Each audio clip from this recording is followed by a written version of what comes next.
My son-in-law smiled as he slid the papers across the table and told me to just sign here. Hours later, my house was gone. My bank accounts were empty, and I was standing outside in the freezing winter air with nowhere to go. Then my daughter walked up, looked me straight in the eyes, and hurled a torn garbage bag into my chest. "Take your trash and disappear," she screamed, while neighbors watched from behind closed curtains. But that night alone in a rundown motel, I opened that bag and uncovered $700, 000, and a secret message that revealed the truth about who really betrayed me and who had been saving my life all along. Thank you for being here and listening. If stories about family conflict and hidden loyalty matter to you, please support the channel by liking this video, subscribing, and sharing where you're watching from. Before continuing, please be aware that certain scenes have been dramatized to protect privacy and enhance narrative clarity. Any similarities to real individuals or events are coincidental, while the message and lessons of this story remain authentic. My name is Harold Bennett, but everyone calls me Hal. I am 75 years old, and I have lived in the suburbs of Chicago my entire life. I worked as a general contractor for 45 years, building homes for other families, while saving every penny to build a life for my own. I thought I had done everything right. I worked hard, I paid my taxes, and I raised my daughter Emily to be a good person. But standing there on that driveway with the November sleet hitting my face, I realized that somewhere along the line I must have made a terrible mistake. It started 10 minutes earlier. The sound of my vintage leather suitcase hitting the wet pavement echoed like a gunshot in the quiet cul-de-sac. That suitcase had traveled with me for 40 years. It had been to Florida for family vacations and to the hospital when my wife Martha passed away 2 years ago. Now it was lying face down in a puddle of freezing slush in the driveway of the house I built with my own 2 hands. Greg Pearson stood in the doorway, blocking the warmth coming from inside. My son-in-law.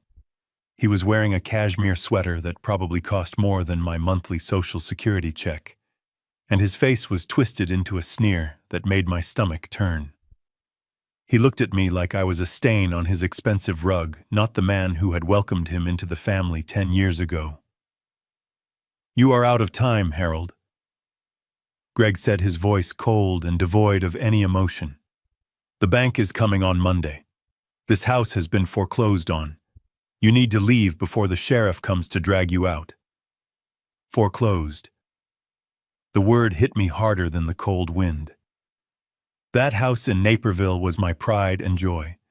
It was a 4-bedroom colonial with a wraparound porch that I laid the foundation for myself back in 1985. When Martha died 3 years ago, I was lost in grief. Greg had come to me with papers talking about tax optimization and asset management.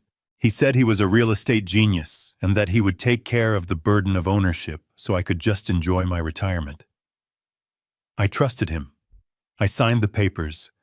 I thought I was signing over management rights, but evidently I had signed away my life. I swallowed my pride. It tasted like bile in the back of my throat. My hands were shaking partly from the cold and partly from the sheer terror of being homeless at 75. "Greg, please," I said, my voice cracking. "It is 20 degrees out here. It is going to snow tonight. Just let me stay in the garage. I will leave in the morning. I just need one night to figure things out." Greg laughed. It was a dry, cruel sound. "There is no garage for you anymore, Harold. You are a liability. We cannot have you hanging around when the appraisers come. You are bad for property value." He checked his gold watch as if I was boring him, as if destroying a man's life was just a tedious appointment in his busy schedule. I looked past him into the hallway, hoping to see Emily. My daughter. My little girl. She was the one person in this world who was supposed to love me unconditionally. I had paid for her college. I had walked her down the aisle. When Greg started his real estate business, I was the one who gave them the seed money. Then I saw her. Emily stepped out from the kitchen into the hallway. She was wearing a heavy coat, and her face was pale. For a second, I felt a wave of relief wash over me. I thought she was coming to stop this madness. I thought she was going to tell Greg to step aside and let her father back into his home. "Emily," I called out, taking a step toward the porch. "Honey, please talk to him." She did not look at Greg.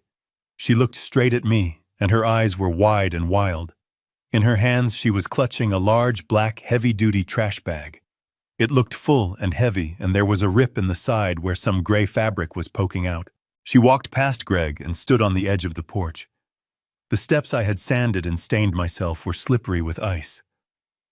She looked down at me, and for a moment I saw something in her eyes that looked like tears, but then her expression hardened into a mask of pure fury. "Take your trash!" she screamed. Her voice was so loud it caused a dog to bark 2 houses down. She hauled the bag back and threw it with all her strength. It was heavy. It hit me square in the chest, knocking the wind out of me. I stumbled back, my heels catching on the wet pavement, and I nearly fell. I caught the bag, instinctively clutching it to my chest to keep my balance. It smelled old and dusty like the attic. "Take your garbage and get out," she yelled again, her voice breaking into a shriek. "Don't you ever come back here. Don't call us. Don't write to us. Just disappear, Harold. Get out of our lives."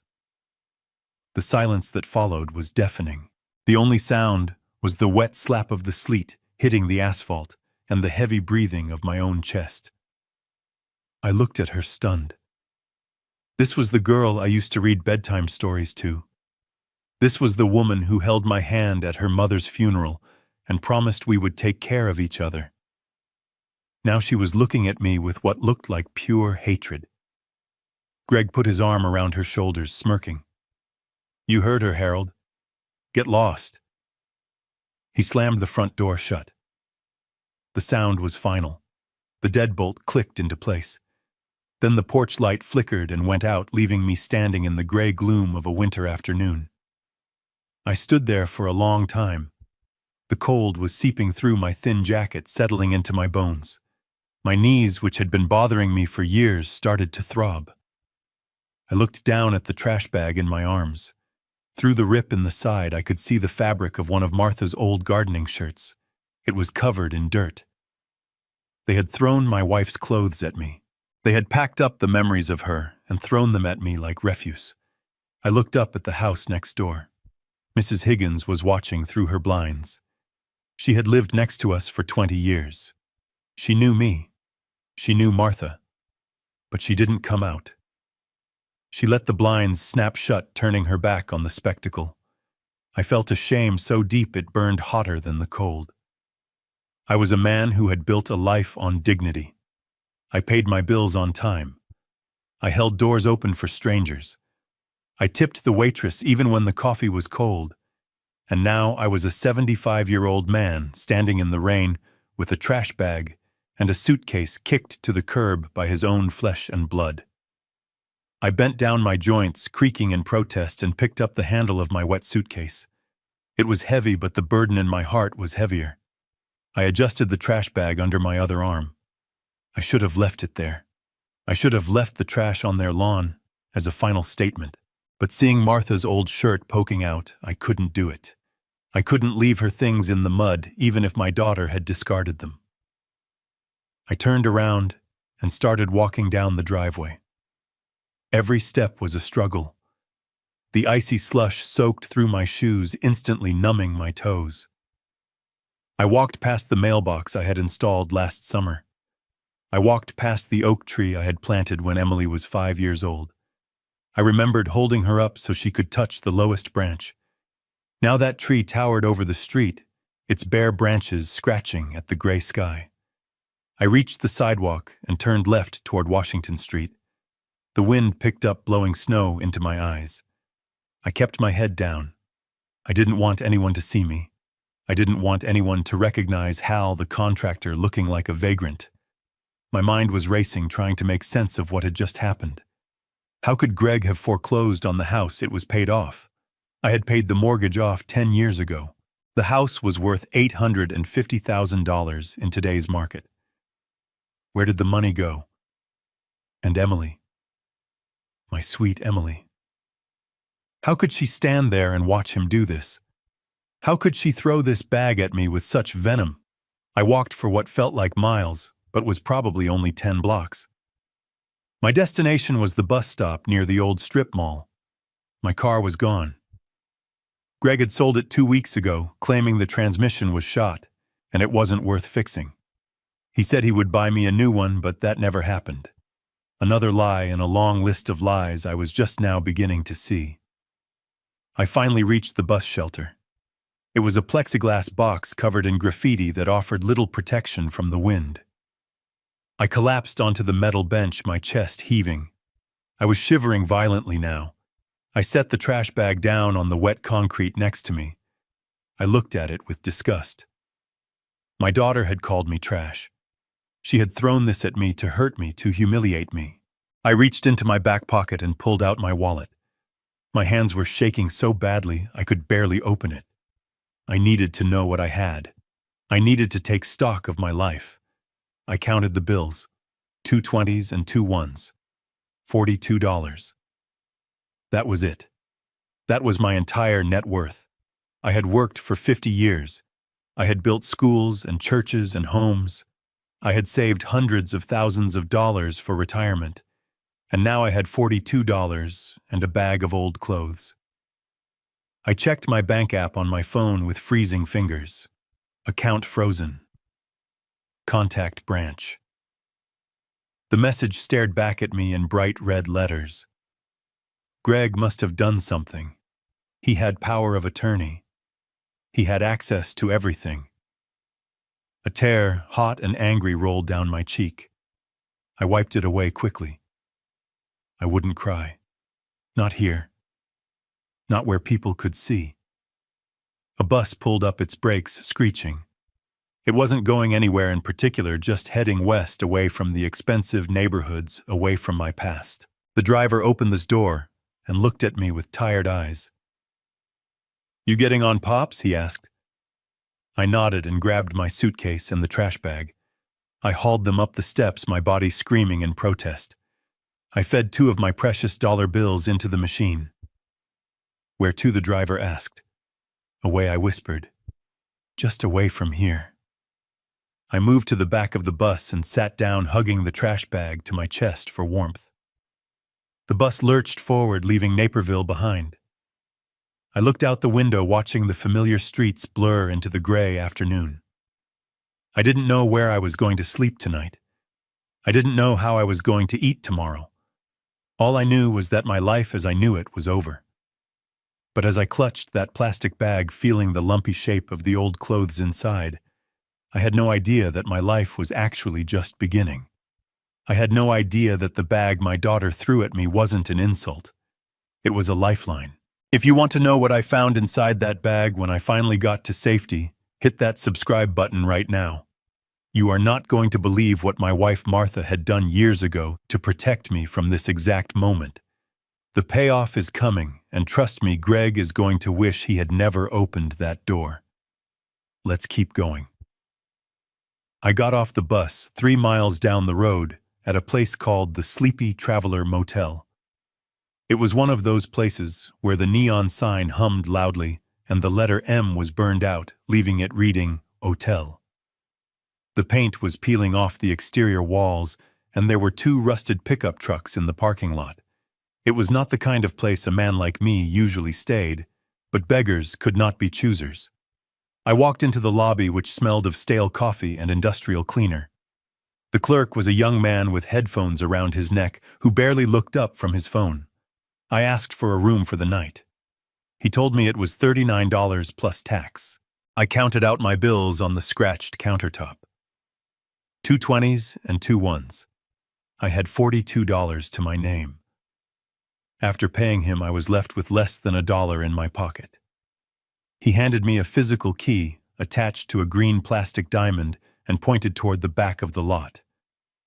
Room 104. I walked through the sleet to the room. The door stuck, and I had to put my shoulder into it to get it open. Inside, it was freezing. The heater under the window rattled and wheezed. but pushed out only lukewarm air. The carpet was a suspicious shade of brown, and the bedspread looked like it had not been washed in a decade, but it was dry and it was out of the wind. I dropped my suitcase on the floor and sat on the edge of the mattress.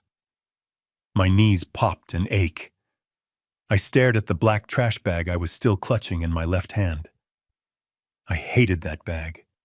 It was a symbol of my humiliation. My daughter Emily had thrown it at me like I was nothing, like I was the garbage. I felt a surge of anger rise in my chest. I wanted to open the door and hurl the bag into the dumpster outside.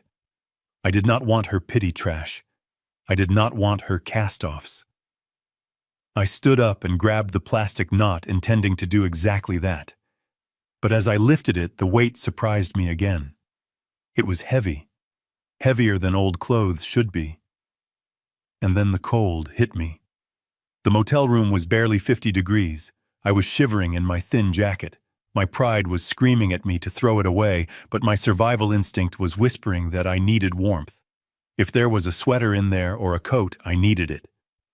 I sat back down and untied the knot. The plastic tore easily. I reached in and pulled out the first item. It was a wool cardigan. I froze. It was gray with pearl buttons. It belonged to Martha, my late wife. I brought it to my face and inhaled. It still smelled faintly of lavender and the potting soil she used in her garden. I pulled out another item, a pair of gardening trousers stained at the knees, then a flannel shirt she used to wear on Sunday mornings. My throat tightened. Emily had not just thrown random clothes at me. She had thrown her mother's clothes. Why would she do that? Why would she be so cruel as to taunt me with the memory of the woman we both loved? I dug deeper, looking for something that might fit me. The bag was packed tight. As I reached the bottom, my fingers brushed against something hard and rectangular. It was not fabric. It felt like cardboard, but it was rigid. I pushed the clothes aside and peered into the bottom of the sack. Taped securely to the bottom of the bag with layers of silver duct tape was a shoebox.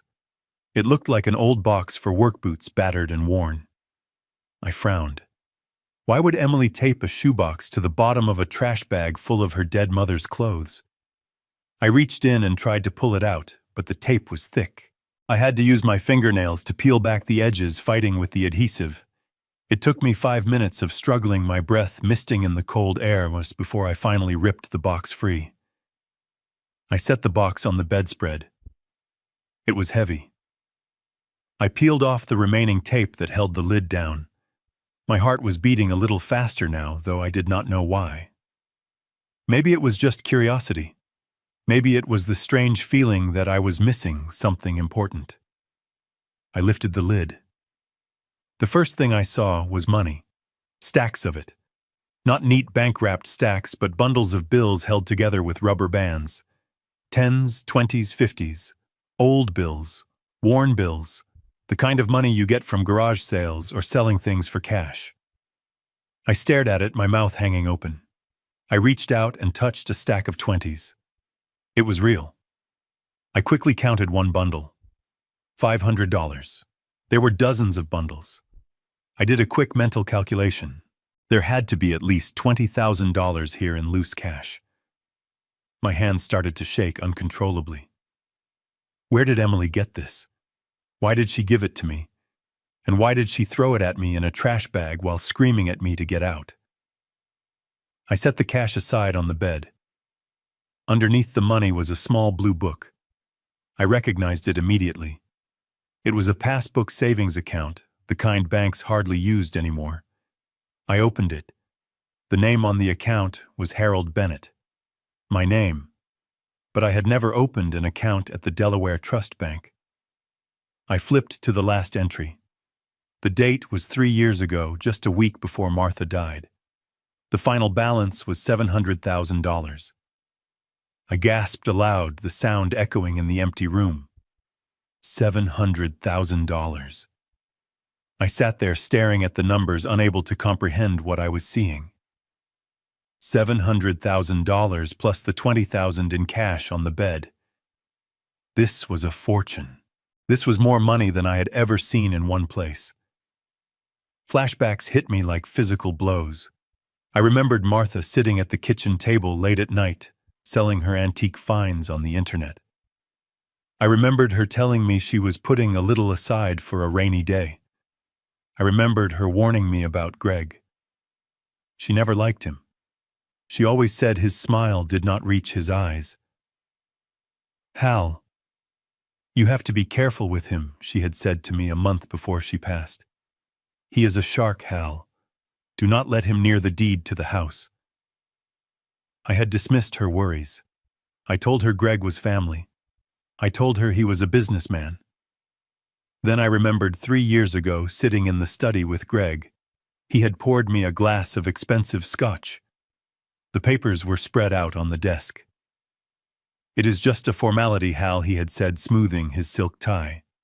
"It is a power of attorney for tax purposes.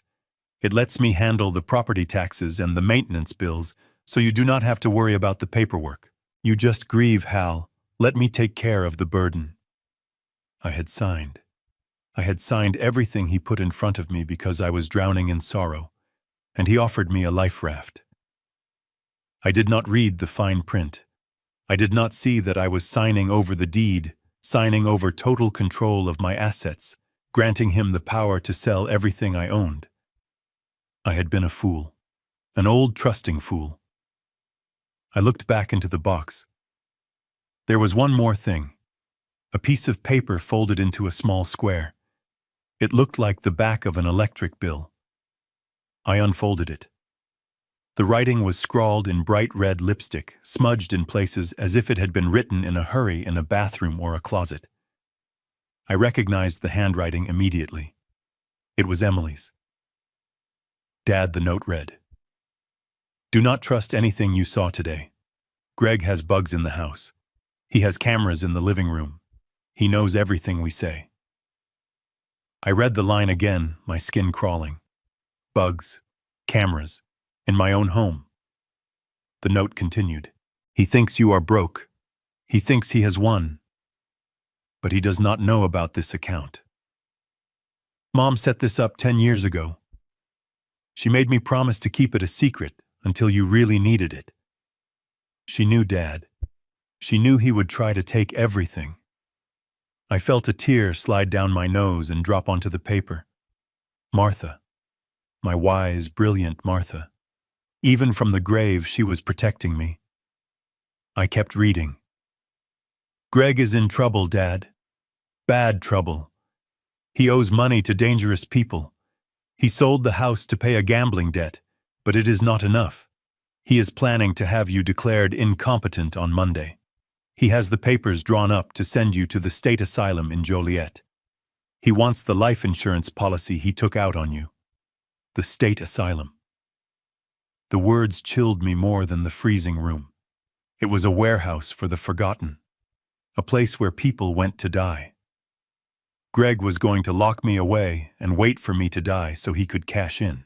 The final lines of the note were written with such force the lipstick had broken off, leaving a smear of red wax on the paper.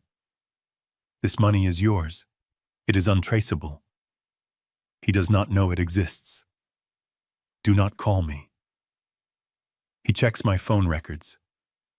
Take this and hire the meanest lawyer you can find. Destroy him, Dad. Take him down. I love you." I lowered the paper. The silence in the motel room felt different now. It was no longer the silence of despair. It was the silence of a calm before a storm. I thought about Emily on the porch, the way she screamed at me, the way her eyes looked wild. She was putting on a show. She knew Greg was watching. She knew he was listening. She had to make it look real. She had to throw me out to save me. She threw the trash bag because it was the only way to get the money out of the house without Greg suspecting. Who checks a bag of old garbage? My daughter had not betrayed me. She was fighting for me. She was trapped in that house with a monster playing a dangerous game to keep me safe. I looked at the cash on the bed. I looked at the passbook. $700,000. I stood up and walked to the dirty mirror hanging over the dresser. I looked at my reflection. I saw an old man with gray stubble and red eyes. I saw a man who had been beaten down, kicked to the curb, and left for dead. But as I stared into my own eyes, I saw something else igniting. It was a spark that had been dormant since Martha died. It was the spark of the man who could frame a house in a week, the man who could negotiate with union bosses and city inspectors, the man who built things that lasted. Greg Pearsons thought I was a senile old fool. He thought I was trash to be discarded. He thought he had won. I picked up the stack of $20 bills and squeezed it until my knuckles turned white. He was wrong. I was not trash. I was a father. I was a husband. And I was now a man with a war chest of $700,000 and a roadmap to my enemy's destruction. I carefully placed the money back into the box. I put the passbook inside my jacket pocket, right next to my heart. I folded the note and tucked it into my shoe. I was not going to sleep tonight. I had work to do. Monday was 2 days away. Greg was planning to end my life on Monday. Well, he was in for a surprise, because by Monday I was going to be the one ending his. I turned off the flickering overhead light and sat in the dark, the glow of the motel sign outside illuminating the room in flashes of red. I watched the snow fall past the window, and for the first time in a long time I did not feel the cold. I felt the fire, and it was burning hot. I stared at my old iPhone sitting on the stained nightstand of the motel room. It felt like a grenade waiting to go off. If Emily was right and Greg was tracking me, that device was a beacon leading the wolf right to my door. I made my first executive decision as a free man with a war chest. I powered it down, walked to the bathroom, and dropped it into the toilet tank. Let him track me to room 104 of the Sleepy Traveler Motel after I was long gone. I took $500 from the stash in the shoebox and shoved the rest into my suitcase, burying it deep beneath my own clothes. I needed to move and I needed to remain invisible. I walked a mile in the biting wind to a 24-hour Walmart. I bought a prepaid burner phone, the kind drug dealers use in movies, and a map of Illinois. I felt ridiculous, a 75-year-old grandfather playing spy, but the fear in Emily's note had been real.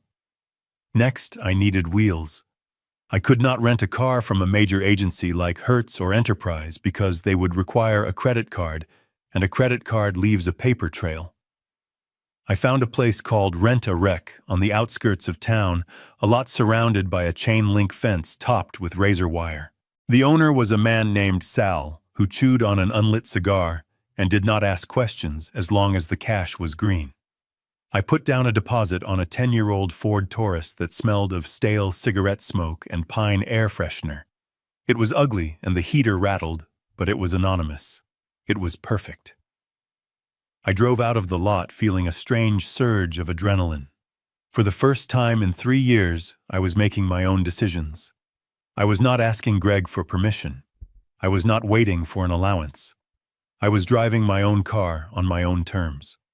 My destination was 40 minutes away in a suburb called Oak Brook. I was heading to the Shady Oaks retirement community. It sounded pleasant, but it was essentially a high-end waiting room for death. My old friend Ben Stone lived there. Ben and I had fished together for 20 years on Lake Michigan. He was a retired criminal defense attorney, a shark in a cheap suit back in the day, who had kept half the union bosses in Chicago out of jail in the 80s. If anyone knew how to handle a snake like Greg, it was Ben. I found Ben in the common room staring blankly at a television, playing a game show at maximum volume. He looked older than I remembered, frail in his wheelchair, a plaid blanket tucked around his knees. My heart sank. Had I come too late? Was his mind gone too? Ben, I said softly, touching his shoulder. He turned his head slowly. His eyes were cloudy, but as they focused on my face, a spark of recognition ignited. He blinked once, then twice, and a slow grin spread across his face, revealing expensive dental work. Hal Bennett.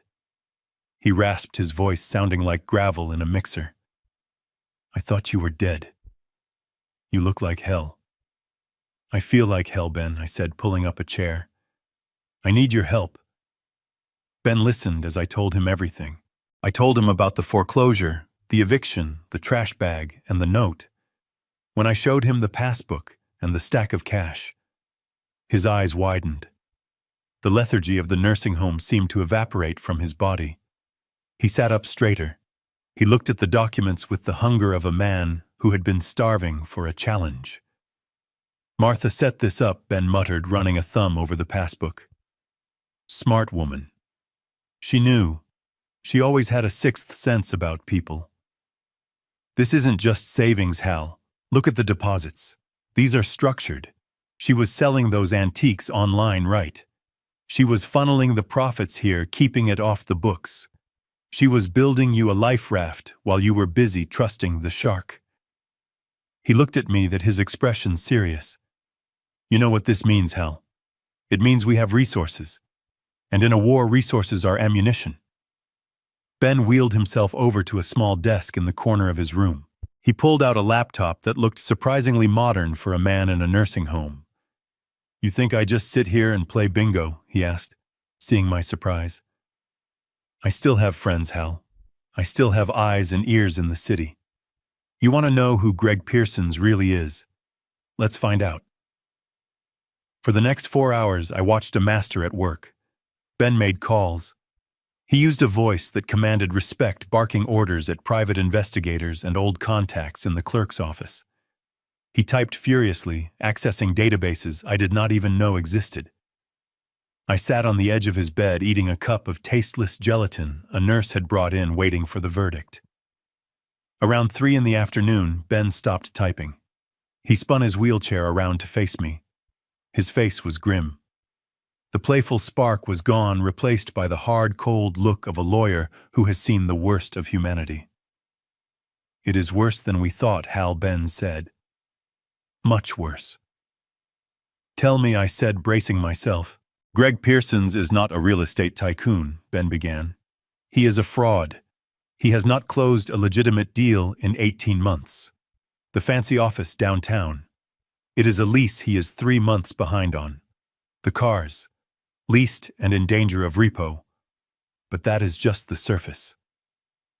Ben tapped a piece of paper he had printed out. Your son-in-law has a problem, Hal. A massive gambling problem. Not poker, not horses. Crypto casinos. Unregulated offshore gambling sites. He has been bleeding money for 2 years. He chases his losses. And when he ran out of his own money, he started looking for other sources. He looked at me meaningfully. He owes $2.5 million, Hal. And he does not owe it to a bank. He owes it to a syndicate out of Eastern Europe that runs these sites. These are not people who send angry letters. These are people who break legs. I felt the blood drain from my face. $2.5 million. But the house, I stammered. It was paid off. Ben nodded slowly. It was. Until 6 months ago, Greg forged your signature on a home equity line of credit. He cashed out 80% of the home's value. He forged the notary seal, too. I have a friend at the county recorder's office who pulled the digital file. The signature is a decent forgery, but it is shaky. He used the house to pay the vigorish on his loans, but he gambled the rest and lost it too. Now the bank is foreclosing because he has not made a single payment on the loan he took out in your name. I felt sick, physically sick. He had stolen my home. He had stolen the legacy I built for my family and fed it into a digital slot machine. It gets worse, Ben said, and his voice dropped an octave. How can it be worse? I whispered.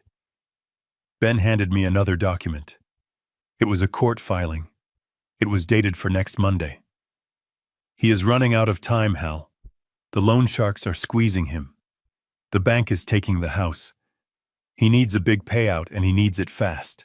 He took out a life insurance policy on you last year. A big one. $2 million. I stared at him, horror washing over me. He wants me dead. Not yet, Ben said. That would be too messy. Too many questions. No, his plan is more elegant and more cruel. He has filed an emergency petition for guardianship. He claims you have advanced dementia. He claims you are a danger to yourself. He has a doctor on his payroll who signed an affidavit stating you are mentally incompetent. I looked at the paper. In the matter of Harold Bennett. Petition for involuntary commitment. The hearing is Monday morning, Ben said. If he wins, he gets total control over your person. He can put you in a state facility, the cheapest one he can find. He can medicate you until you really do lose your mind. And then when you conveniently pass away from natural causes in 6 months or a year, he cashes the policy and pays off his debts. The room spun. My own son-in-law. The man who ate at my table. The man who called me dad. He was not just stealing from me. He was erasing me. He was planning to lock me in a dark room and wait for me to die. That is why he threw you out. Ben continued. He needed to create a narrative. A confused old man wandering the streets. If the police had picked you up last night looking like a vagrant, it would have been proof for his case. Look, Your Honor, he is homeless. He is confused. He does not know where he is. I stood up, my hands balling into fists. The rage I felt was so intense it was blinding. I wanted to drive back to Naperville and tear him apart with my bare hands. Sit down, Hal. Ben barked the command, sharp and authoritative. I looked at him. You cannot beat him with fists, Ben said. He is younger than you and he is desperate. If you touch him, you go to jail and he wins. We have to beat him at his own game. We have to beat him in the courtroom and we have to beat him on the street. What do we do? I asked, my voice trembling with fury. Ben smiled again, but this time it was a shark's smile. A smile that promised blood. First, we need evidence. Hard, undeniable evidence. We need the original documents he forged. We need his ledger. We need proof of the gambling debts. And we need it before Monday morning. But his office is locked, I said. He has security. Ben chuckled. He is a gambler, Hal. Gamblers are sloppy. And you are a contractor. You know how buildings work. You know how to get into places people think are secure. Ben reached into his nightstand and pulled out a bottle of whiskey. He poured 2 shots into plastic cups. You are going to go undercover, Hal. You are going to walk right into the lion's den and you are going to steal the evidence that sends him to prison for 20 years. I looked at the old lawyer, my friend. I looked at the file on his lap that detailed the destruction of my life. I picked up the plastic cup. Monday is in 3 days, Ben said, raising his glass. Let's get to work. We drank. The whiskey burned going down, but it felt good. It felt like fuel. Greg Pearsons wanted to declare me incompetent. He wanted to say I was a confused old man. He was about to find out just how sharp this old man could be. I stood in the alley behind the hardware store, pulling the zipper of the gray coveralls up to my chin. The nylon fabric scratched against my neck. I looked at my reflection in the side mirror of the rusted Ford Taurus I had rented. I barely recognized the man staring back at me. I was wearing a faded blue cap, pulled low over my eyes, and a pair of heavy work boots I had bought at the thrift store an hour ago. In my hand, I held a plastic spray bottle filled with blue window cleaner and a rag that had seen better days. I looked exactly like what I was pretending to be. Invisible. A janitor. A nobody. Ben had sourced the uniform from a contact of his, a guy who ran a cleaning crew for the downtown high-rises. Ben told me the schedule. The regular cleaning crew for Greg's building took their lunch break between 12 and 1. That was my window. 60 minutes to break into my son-in-law's office, steal the evidence that would save my life, and get out before anyone realized I was not supposed to be there. I drove the Taurus into the city, my hands gripping the wheel so tight my knuckles turned white. I had built skyscrapers in this city. I had walked beams 50 stories up in the air when I was a young man. I had never been afraid of heights or hard work. But this terrified me.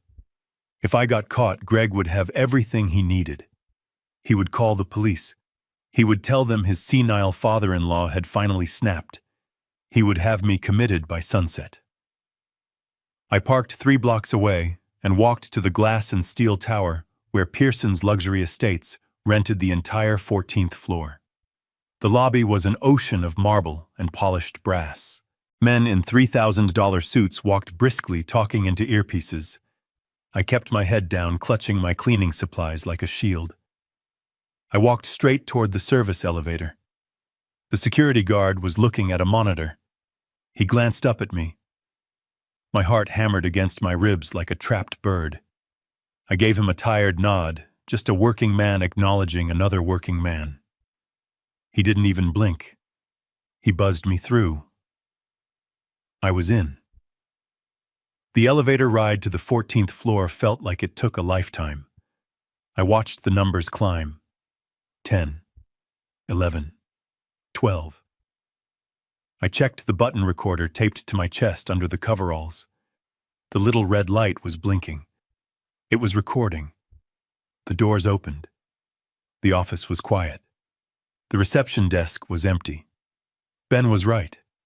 Greg liked to take long lunches at the steakhouse down the street to project an image of success. His receptionist usually took her break in the break room at the back. I walked quickly across the plush carpet, my work boots silent. I went straight to Greg's corner office. The door was unlocked. Arrogance. He thought he was untouchable. He thought he was smarter than everyone else. I slipped inside and closed the door softly behind me. The office smelled of leather and expensive cologne, the same scent that had made me nauseous when he kicked me out of my own house. I didn't waste time looking at the view. I went straight to the trash can. It was a sleek stainless steel bin under his mahogany desk. I peered inside. It wasn't empty. There was a pile of shredded paper, cross-cut shreds. I reached in and grabbed a handful. I could see fragments of text. A notary seal cut in half. A signature that looked like mine sliced into ribbons.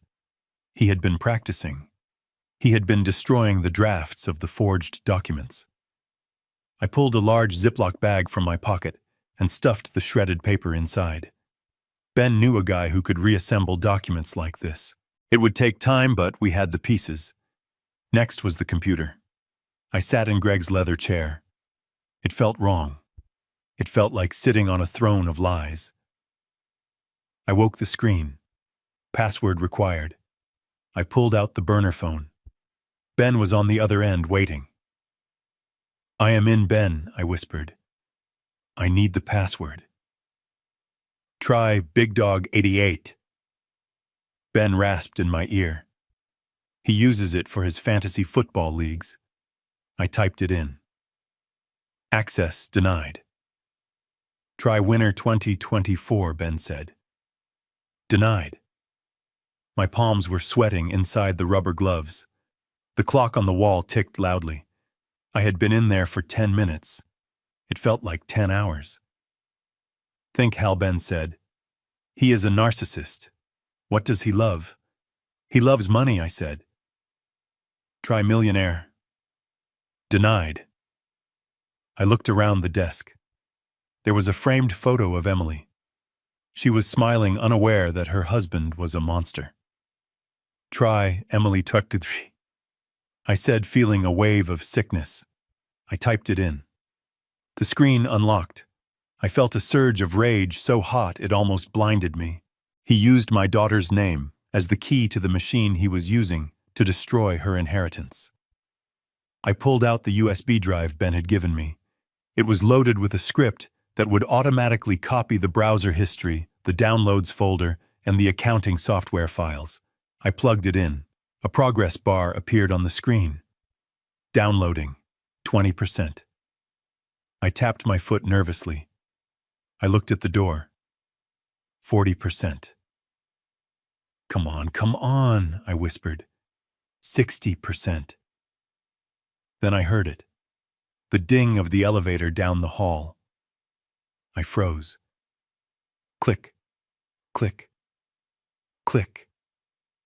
High heels on marble. Someone was coming back early. It wasn't the heavy tread of a man. It was lighter. The receptionist. Or maybe Emily. I looked at the screen. 80%. The footsteps were getting closer. They stopped at the reception desk. I heard the sound of mail being sorted. Then the footsteps started again, coming down the hallway toward the executive suites. 95%. I yanked the USB drive out just as the screen flashed, complete. I shoved it into my pocket. I grabbed my spray bottle. I looked for a place to hide. The desk was open underneath no cover. The curtains were sheer. The door handle to the office began to turn. I dove toward the closet in the corner. I pulled the door shut just as the main office door opened. I was in pitch blackness, squeezed between Greg's golf clubs and a row of winter coats. I held my breath, pressing my hand over my mouth to stifle the sound of my own terror. "Hello," a voice called out. It was a woman's voice. The receptionist. "Mr. Pearsons, are you back?" Silence. She walked into the room. I could hear her putting something on the desk. Probably the mail. She paused. I prayed she wouldn't notice the chair was slightly turned or the monitor was warm. Then the phone on the desk rang. It was a jarring sound in the quiet room. She didn't answer it. She walked out, closing the door behind her. I let out a breath I didn't know I was holding. I reached for the doorknob to escape. But then the door opened again. Harder this time. Heavier footsteps. Greg. He was back. He must have come up the back way, or I missed him in the hallway. I shrank back into the coats. I was trapped. If he opened this closet, he would find me. And if he found me here, dressed like a janitor, with his stolen data in my pocket, there would be no talking my way out of it. I heard him pacing the room. He was breathing hard. He sounded like a cornered animal. He picked up the phone and dialed. I fumbled for the button on my recorder, making sure it was still running. "Pick up, pick up, pick up," he muttered. Then he started talking. His voice was loud, shaky, desperate. "Tony, look, I know I am late. I know. Please just listen to me." Silence as he listened to the person on the other end. No, please do not send anyone to the house. Emily is there. She knows nothing about this. This is between you and me." My blood ran cold. He was talking to the loan sharks. The people Ben said broke legs. "I have the solution," Greg said, his voice rising in panic. "It is done. I have a buyer for the house. Yes, the Naperville house. We are closing Friday morning." "Friday? That was 2 days away." "Yes, I know it is worth $850, but I am selling it for $600. A quick sale. House flippers. They are bringing a cashier's check. I will have your money by noon on Friday. I swear, Tony. Just call off your dogs." He was selling my home, the home I built for pennies on the dollar to save his own skin. He was throwing away $250,000 in equity just to get cash fast. I heard him slump into his chair. But what he said next made me forget about the house. It made me forget about the money. "Yeah, the old man is handled," he said into the phone. "No, he won't be a problem. He is homeless right now, wandering the streets. But come Monday, he is gone for good." He laughed, a dry, cruel sound. "I have the paperwork, Tony. The doctor signed the affidavit this morning. Dementia. Advanced aggression. He is going to the state facility in Joliet. The lockup ward. Once he is in the system, he loses all legal rights. He becomes a ward of the state, and I remain his power of attorney." I pressed my ear against the wood of the door, tears of rage stinging my eyes. He wasn't just stealing from me. He was erasing me. He was going to lock me in a warehouse for the insane and throw away the key. And the best part, Greg continued, is the insurance. $2 million. But I have to wait 6 months for it to pay out on natural causes. So he just has to survive 6 months in there. I figure the food or the stress will kill him by then anyway. It is a win-win. He hung up the phone. I stood there in the dark, shaking. Not from fear anymore. From a hatred so pure it felt like it could burn down the building. I heard him pour a drink. The clink of glass on crystal. Then the sound of him sighing. "Sarah," he yelled out to the receptionist. "I am going to the restroom. Hold my calls." I heard the door open and close. I waited 5 seconds. Then I burst out of the closet. I didn't care about being quiet. I didn't care about the janitor act. I ran. I ran out the side door of the office into the fire escape stairwell. I didn't wait for the elevator. I ran down 14 flights of concrete stairs, my boots thudding against the steps, my heart pounding in my ears, my lungs burned, my old knees screamed in protest, but I didn't stop. I burst out into the alleyway, gasping for air, the cold winter air hitting my sweaty face. I stripped off the gray coveralls right there next to a dumpster, revealing my flannel shirt and jeans underneath. I threw the cap into the trash. I walked as fast as I could to the Ford Taurus. I got in, locked the doors, and sat there hyperventilating. I reached into my pocket and pulled out the recorder. I pressed rewind and then play. "He is going to the state facility in Joliet. Once he is in the system, he loses all legal rights." Greg's voice, tinny but clear, filled the car. I had him. I had his confession. I had the proof of the gambling debts. I had the proof of the fraud. But I also had a deadline. Friday. Today was Wednesday. Greg was selling my house on Friday morning. He was going to hand over the deed to some flipper for a quick payout. If that sale went through, I would lose the house forever. And even if I sent Greg to jail later, the house would be gone sold to a third party who bought it legally. I looked at the dashboard clock. It was 1:30 in the afternoon. I had less than 48 hours to stop him. I started the car. I wasn't going back to the motel. I was going back to Ben. We had the evidence. Now we needed a plan to spring the trap. Greg Pearsons thought he was selling a house on Friday. He thought he was buying his freedom. But he was about to sell his soul, and I was going to be the one to collect. I sat in the plastic chair in Ben's room at the nursing home, staring at the wall clock as the second hand swept past the 12. It was 1:30 in the afternoon on Wednesday. My hands were still trembling slightly from the adrenaline of the break-in, but my mind was racing with a new problem. We had the evidence and we knew Greg's timeline, but Emily was still in the dark. She was stuck in that house with a desperate man who was spiraling out of control. She needed to know I was safe. She needed to know I had found the money. And most importantly, she needed to know that the cavalry was coming on Friday. I could not call her. Ben had confirmed that Greg monitored the outgoing calls on the landline, and Emily's cell phone was on a family plan that he controlled. If I sent a text, he would see it. If I called, he would hear it. I needed a way to get a message into that fortress without tripping the alarms. I needed something analog in a digital world. I looked at Ben, who was busy decrypting the files I had stolen from Greg's computer. "Ben," I said, "I need to order a pizza." Ben stopped typing and looked at me over his reading glasses. "We are in the middle of a war council. Harold and you are thinking about lunch. The cafeteria serves meatloaf in 20 minutes.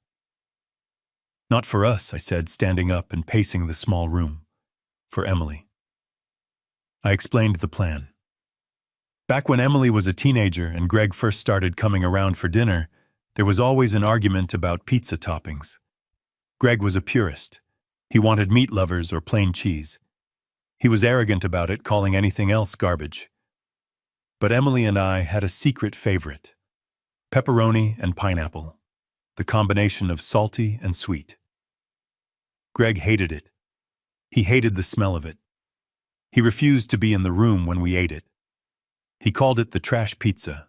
If a pepperoni and pineapple pizza showed up at the house at 2 in the afternoon on a Wednesday, Greg would not touch it. He would be disgusted. He would retreat to his office or go out to the patio. But Emily would know, she would know instantly that it came from me. Ben nodded slowly, a smile creeping across his face. It is a Trojan horse. I like it. I used the burner phone to call a local pizzeria in Naperville. I placed the order for delivery. A large pepperoni and pineapple. Name on the order, the girl asked. Put it under Hal, I said. And I need you to write a special instruction on the inside of the box lid. Can you do that? Sure, what does it say? Write this exactly. I said, my voice steady. The trash truck is coming on Friday. I paid with the debit card linked to the new burner account we had set up. Then we waited. The next hour was agony. I paced the length of Ben's room until the nurse looked in to check if everything was okay. I imagined the delivery driver pulling up to the house. I imagined the doorbell ringing. Greg was home, I knew that from the audio bug. He was likely pacing the floor, anxious about the Friday sale. At 2:45, Ben's computer pinged. He had hacked into the cloud account for the home security system Greg had installed.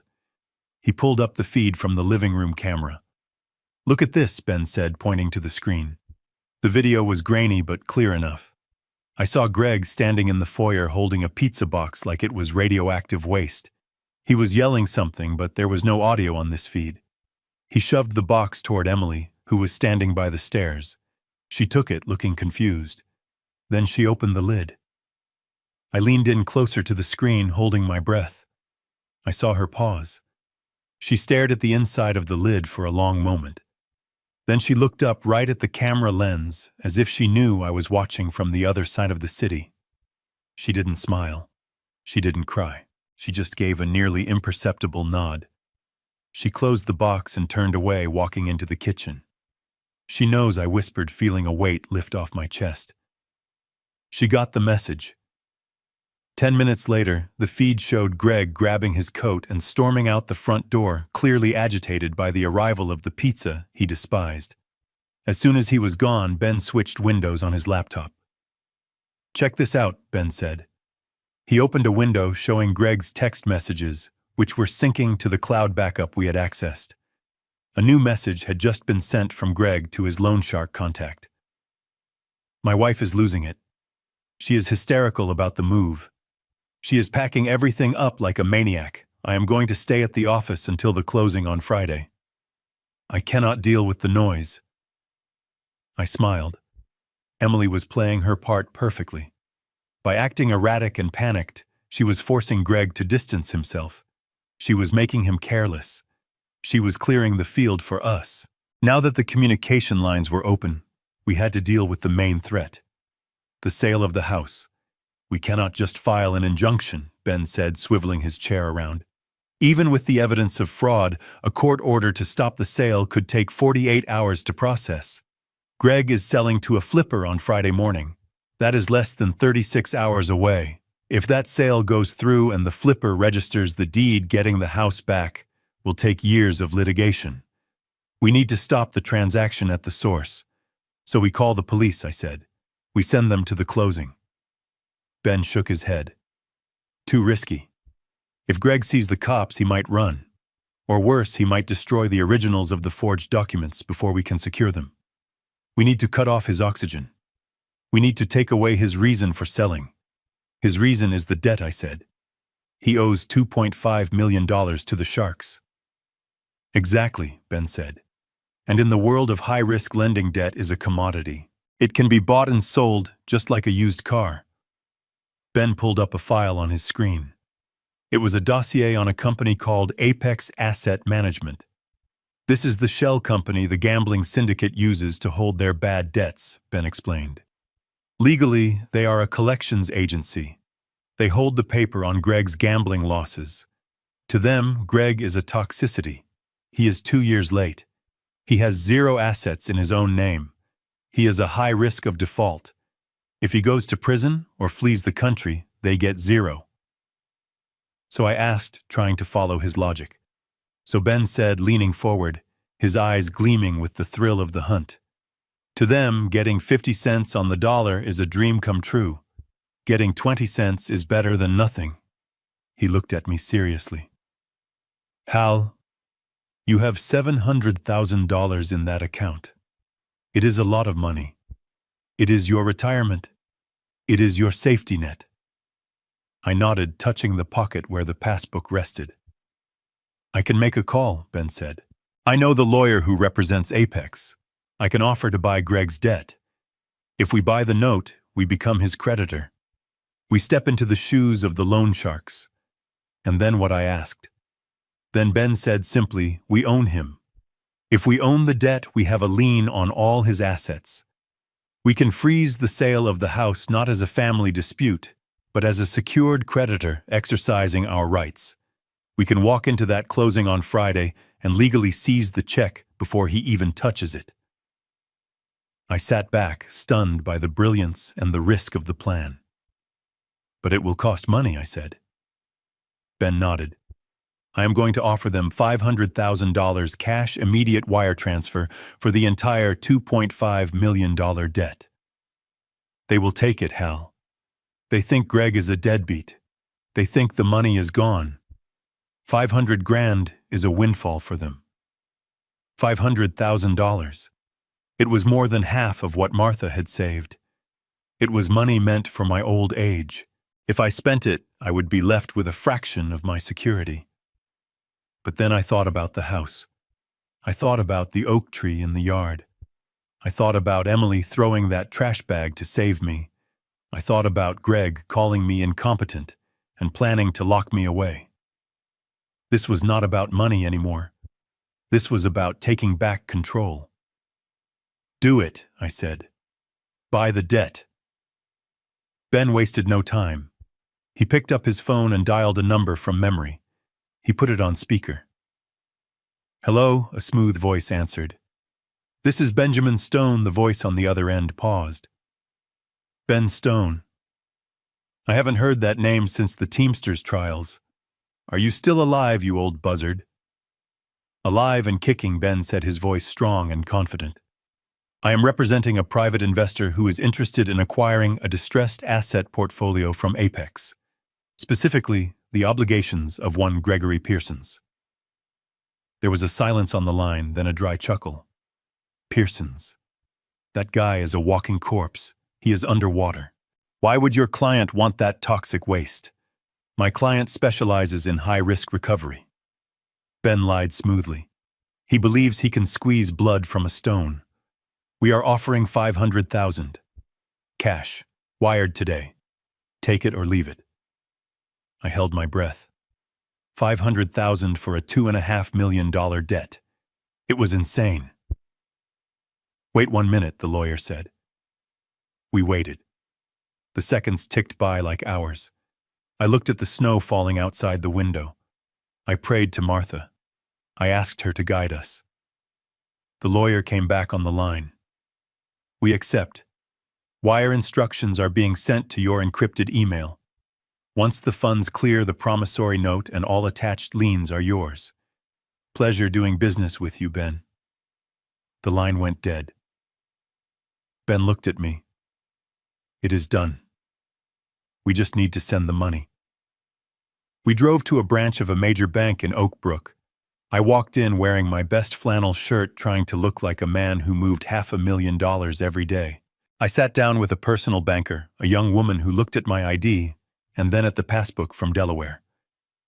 I need to wire $500,000 to this account, I said, sliding the paper Ben had printed across the desk. She typed for a moment, then frowned. Sir, this is a significant amount. May I ask the purpose of the transfer? It is an investment, I said, my voice flat. Real estate. She looked at me for a long moment, then nodded. She tapped a few more keys. I need you to sign here and here. I signed my name, Harold Bennett. With the stroke of a pen, $500,000 of Martha's hard-earned money vanished into the ether. It is done, she said, handing me a receipt. I walked out of the bank feeling lighter and heavier at the same time. I had just spent a fortune, but I had bought something priceless. I walked back to the car where Ben was waiting. We got it, I said. Ben grinned. Congratulations, Hal. You are now the proud owner of a $2.5 million debt. You are officially the shark. I looked at the receipt in my hand. Greg Pearsons thought he was answering to criminals. He thought he was answering to thugs who broke legs. He had no idea that his new master was the old man he had kicked to the curb. Friday was 36 hours away. Greg was going to walk into that closing, expecting a check that would save his life. Instead, he was going to find me. And I was going to collect every single penny he owed me with interest. Friday morning broke with a sky the color of bruised iron, hanging low over the city of Chicago. The wind whipped down the concrete canyons carrying the threat of more snow. But inside the conference room of Miller and Associates Title Company, the air was stiflingly hot. I could feel the tension radiating off my son-in-law Greg Pearsons from the other side of the frosted glass door before I even entered the room. Before we step into what happened next, type stay in the comments so I know you're still walking this road with me. Your presence here truly matters more than you might realize. One quick clarification before continuing: some moments in the next section are dramatized to serve the narrative. If you'd prefer to pause or leave here, you're free to do so with no pressure. I stood in the hallway, adjusting the cuffs of my new charcoal gray Italian suit. It had cost me $2,000 at a boutique in Oakbrook yesterday afternoon. The tailor had worked overtime to alter it for me, his eyes widening when I pulled out a thick stack of cash from a Ziploc bag. It was the best suit I had ever owned. I looked at my reflection in the glass of a framed art print on the wall. The man staring back was not the shivering vagrant who had been kicked to the curb 3 days ago. This man was clean-shaven, his silver hair combed back with precision, his shoulders squared. This man looked like a CEO. This man looked like power. Next to me, Ben Stone checked his watch. He was wearing his old court suit, a navy pinstripe that had seen better days, but on him it looked like battle armor. He carried a leather briefcase that bulged with the paperwork we had spent the last 24 hours preparing. He gave me a sharp nod. It was time. Inside the conference room, Greg sat at the head of the mahogany table. He was sweating. I could see the sheen of perspiration on his forehead, despite the air conditioning. He kept tapping his expensive fountain pen against the leather pad, a nervous staccato rhythm that betrayed his desperation. Emily sat next to him, looking pale and small. She was twisting a tissue in her hands, playing the part of the distraught wife perfectly. Across from them sat a man in a cheap suit with a predatory smile. The house flipper.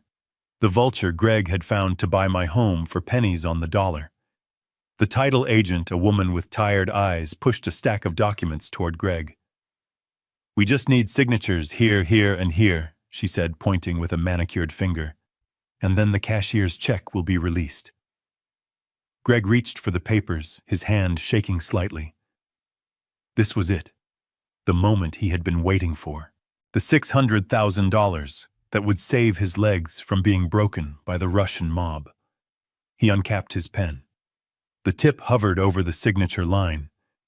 I pushed the door open. It did not slam. It did not bang. It simply swung open with a smooth, heavy click that commanded the attention of everyone in the room. Greg looked up. His eyes went wide. The pen slipped from his fingers and clattered onto the table, rolling across the documents, leaving a streak of black ink. "Dad," he stammered. He blinked rapidly, as if he could not process what he was seeing. He was expecting a homeless man. He was expecting a confused, senile old fool in dirty clothes. He was not expecting the man in the $2,000 suit standing in the doorway. "What are you doing here?" Greg asked, his voice rising in pitch. "You are supposed to be at the motel. I mean, you are supposed to be resting." He stood up, knocking his chair back. He looked at the title agent and then at the buyer, a frantic look in his eyes. "I am sorry, this is my father-in-law," Greg said quickly, trying to usher me out with words. "He is not well. He has dementia. He wanders off. I need to call security." I did not move. I walked calmly into the room, my new leather shoes clicking on the hardwood floor. I walked right past Greg, ignoring him completely, and pulled out the chair at the opposite end of the table. I sat down, unbuttoning my jacket with a deliberate, slow movement. "I am not wandering, Greg," I said, my voice deep and steady, "and I am certainly not lost." Greg's face flushed a deep, ugly red. He looked at Emily for support, but she was staring at her hands, hiding a small smile. "You can't be in here," Greg hissed. "We are in the middle of a closing. This is private business. Get out, Harold. Go back to your room before I have you committed right now." I leaned back in the chair and tented my fingers. "I am afraid that won't be possible," I said. "You see, I am here to buy the house." The flipper across the table laughed, a harsh, barking sound. "Get in line, Pops," he said, sneering. "We have a contract. Ink is almost dry. Unless you have 600 grand in your pocket, you are wasting our time." I looked at the flipper. He was young, arrogant, the kind of man who profited from other people's misery. "I am not buying it from him," I said, pointing a finger at the flipper. "And I am certainly not buying it from him," I said, shifting my finger to Greg. Greg looked like he was about to have a stroke. "What are you talking about, you crazy old bat? You have $40 to your name." Ben stepped into the room, then closing the door behind him. He walked to the table and dropped his heavy briefcase with a thud that made the water glasses jump. "My client is not buying the property from you, Mr. Pearsons," Ben said, his lawyer voice filling the room. "He is acquiring the asset." Ben opened the briefcase and pulled out a thick stack of files. He slid them across the polished wood table. They fanned out in front of Greg like a winning hand of poker. Greg looked down.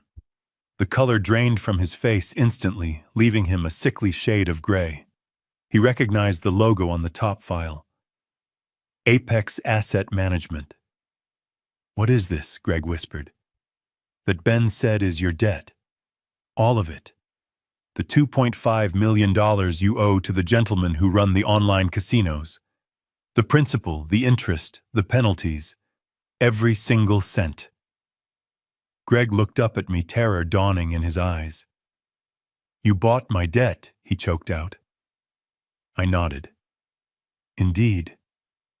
As of yesterday afternoon, I am the sole owner of your promissory note.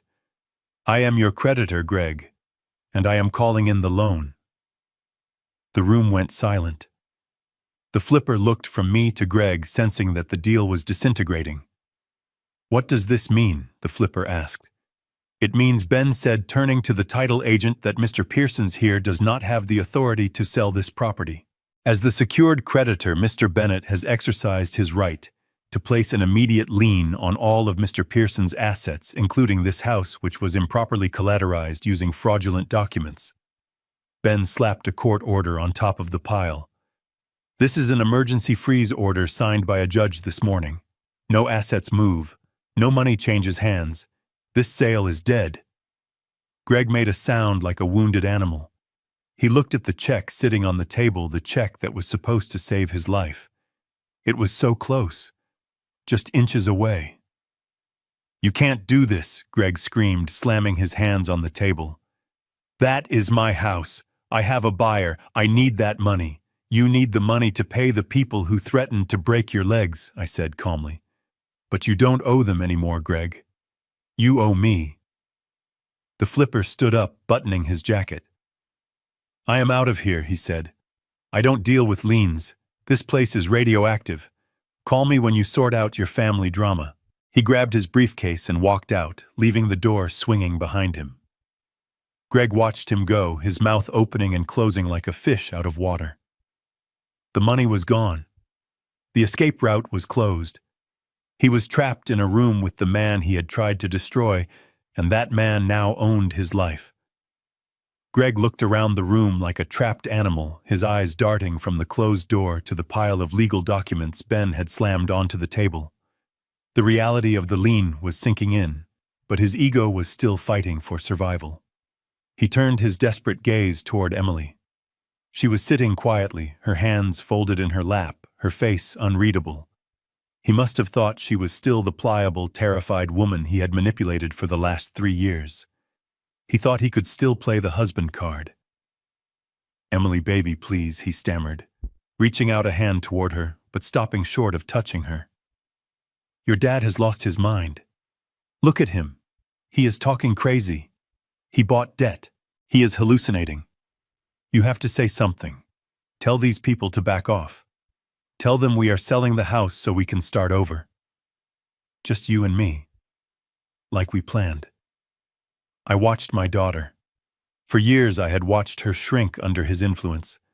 I had watched her voice get quieter, her opinions get fewer, her spark get dimmer.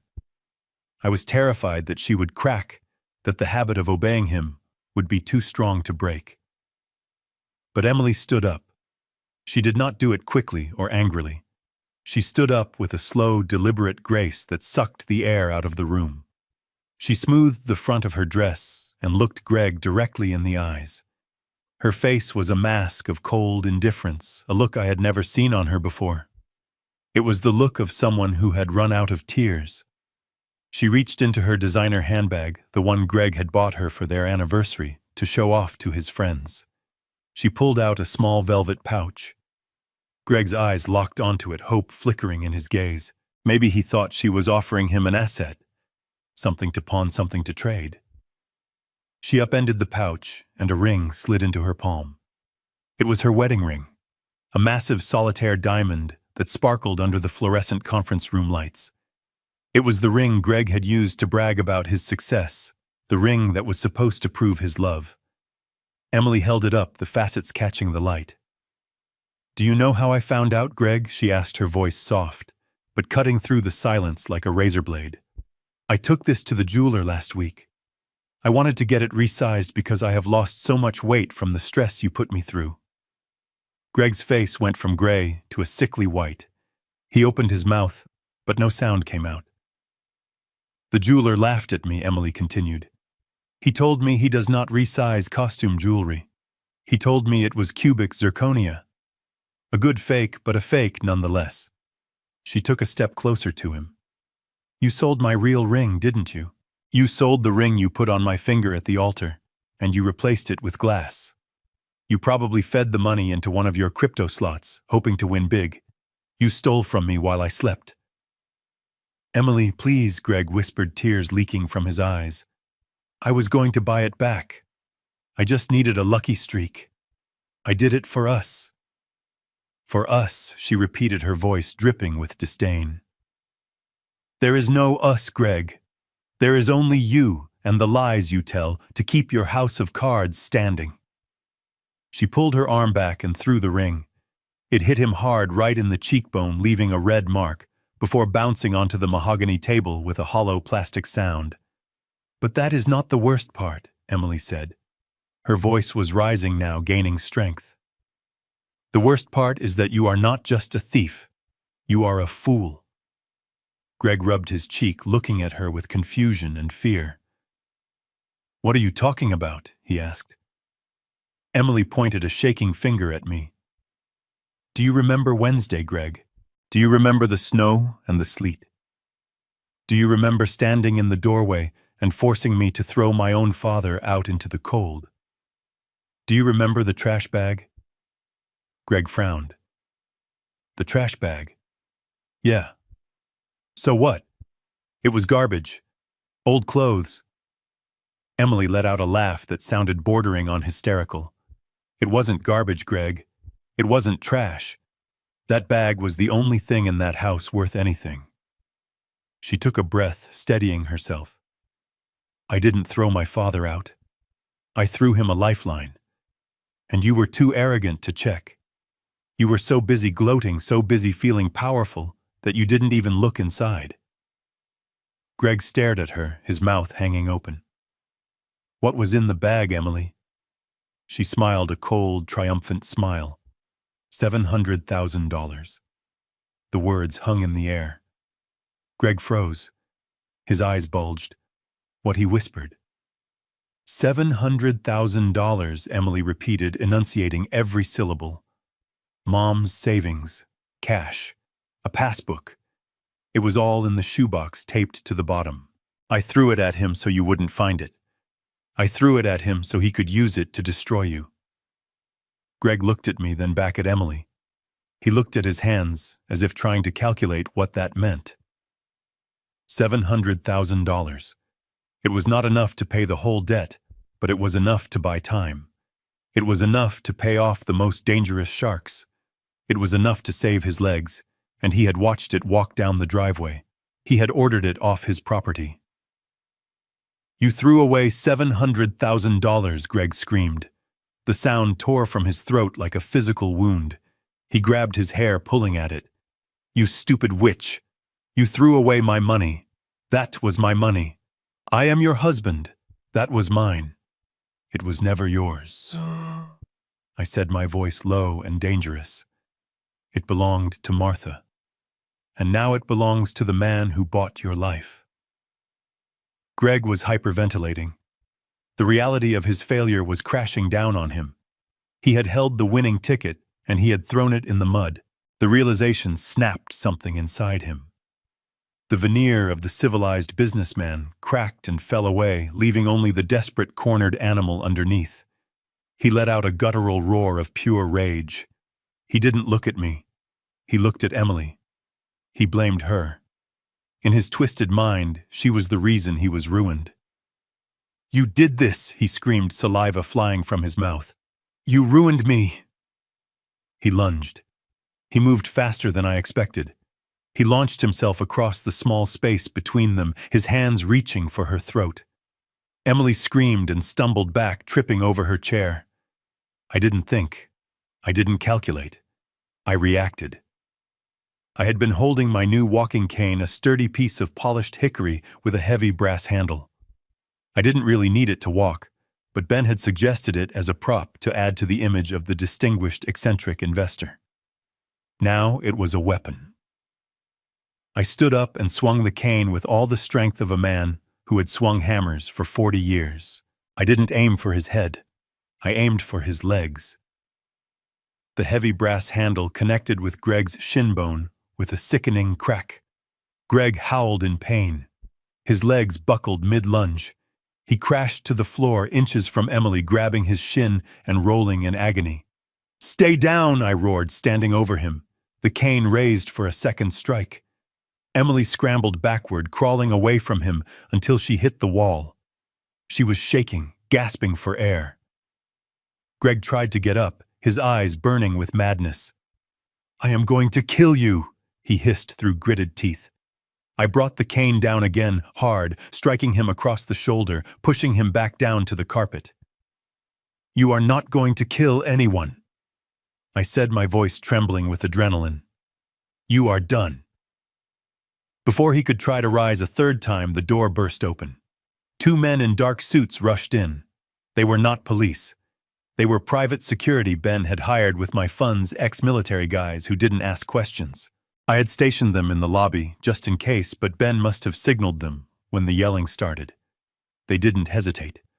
One of them grabbed Greg by the arm and twisted it behind his back, slamming his face into the carpet. The other placed a knee on Greg's back, pinning him down. Secure, the first guard said, his voice calm and professional. Greg was struggling, screaming obscenities, cursing Emily, cursing me, cursing the world. But he was pinned. He was helpless. I leaned heavily on my cane, trying to catch my breath. My heart was racing. I looked at Emily. Ben was already at her side, helping her up, leading her to a chair in the corner away from Greg. She was pale, but she nodded to me. She was okay. I looked down at Greg. His face was pressed into the rug, his expensive suit bunched up, his dignity gone. He looked up at me with one eye filled with hate. You can't do this, he spat. I will sue you. I will sue all of you. This is assault. I laughed. It was a dark, humorless sound. Sue me, I said. Go ahead. Who are you going to hire, Greg? You have no money. You have no assets. You have a lien on your name that will follow you to hell. No lawyer will touch you. I crouched down slightly, leaning on the cane so I could look him right in the eye. Listen to me very carefully, Greg, because I am only going to say this once. He stopped struggling. He looked at me, panting. You put your hands on my daughter, I said, my voice dropping to a whisper that was more terrifying than a scream. You tried to hurt her. That changes the rules. I tapped the brass handle of the cane on the floor inches from his nose. I bought your debt to control you. I bought it to save my house. But now the game has changed. You touch her again. You look at her again. You even think about her again. And I will not just take your money. I leaned closer. I will take your freedom. I have the evidence of the fraud. I have the evidence of the forgery. I have the recording of you planning to commit me. I have enough on you to bury you in a hole so deep the sunlight won't reach you for 20 years. Greg swallowed hard. The fight was draining out of him, replaced by the cold reality of his situation. I will hand that evidence to the district attorney personally, I continued. And while you are rotting in a cell, I will make sure every single inmate knows that you tried to hurt a woman. I will make your life a living hell. Do you understand me? I asked. Greg nodded slowly, his cheek rubbing against the carpet. Yes, he whispered. Good, I said, straightening up. I looked at the security guards. Get him up. Put him in the chair. We have paperwork to sign. The security guards hauled Greg into the smaller private office adjacent to the conference room. It was a sterile space with a glass table and 4 chairs, the kind of room used for signing routine contracts, not for ending a man's life. They deposited him into a chair where he slumped like a puppet with its strings cut. His expensive suit was rumpled. His hair was a mess, and his face was already swelling where my cane had connected. He looked nothing like the master of the universe he had pretended to be just 3 days ago. Ben followed us in and closed the blinds with a snap, shutting out the prying eyes of the title company staff. He placed a fresh stack of documents on the table. Emily stayed in the other room. I did not want her to see this part. This was not a negotiation between a husband and wife. This was an execution, and I was the headsman. I sat opposite Greg, leaning my cane against the table. I took a moment to just look at him. I wanted to remember this face. I wanted to remember the fear in his eyes, so that I would never ever let myself be fooled by a smile like his again. Here is the situation, Greg Ben said, standing at the head of the table like a judge delivering a verdict. You are currently looking at a laundry list of felonies that would make a career criminal blush. Bank fraud, wire fraud, forgery, identity theft, elder abuse, attempted assault. Ben tapped the file with his knuckle. I have already drafted the complaint for the district attorney. It is comprehensive. I have the forensic accounting from your computer. I have the shredded documents we reassembled. I have the testimony of the notary whose seal you forged. If we walk out of here and file this, you will be arrested before you reach the parking lot. With the amount of money involved and the predatory nature of the crimes you are looking at, 15 years minimum. You will be 55 when you get out. Greg made a small whimpering sound. He looked at me, his eyes pleading. Dad, he rasped. 15 years. I would die in there. You know I would. I am not built for prison. I remained silent. I let the silence stretch until it became uncomfortable, until he had to fill it with his own anxiety. Or Ben continued, his voice dropping to a businesslike monotone. There is option B. Greg's head snapped up. Hope is a dangerous thing, and I saw it flicker in his eyes. What is it? He asked breathlessly. I will do anything. Option B is simple, I said, speaking for the first time. You disappear. I slid a document across the glass table. This is an uncontested divorce decree, I said. You sign it now. You waive all rights to marital assets. You grant Emily full sole ownership of whatever is left of your joint accounts, which we both know is nothing. You waive any right to spousal support. You walk away clean.